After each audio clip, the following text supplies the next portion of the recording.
This is our demo. When someone clicks here, it scrolls to the bottom of the page and it takes them to the form section.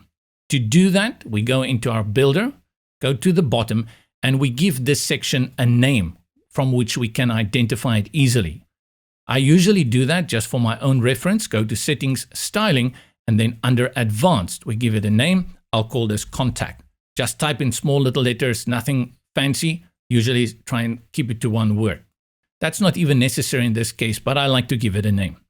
Then we go to the top, we click on the button, and then in the Options toolbar, select the link. And from the options, we select Block. And this one is very simple.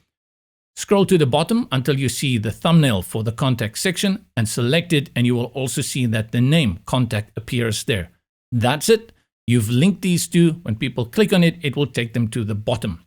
Let's just scroll down and see if we have any other buttons here.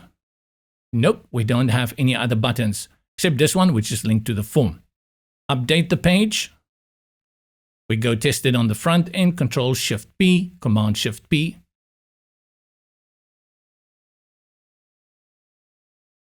Does it work? Yup, it works.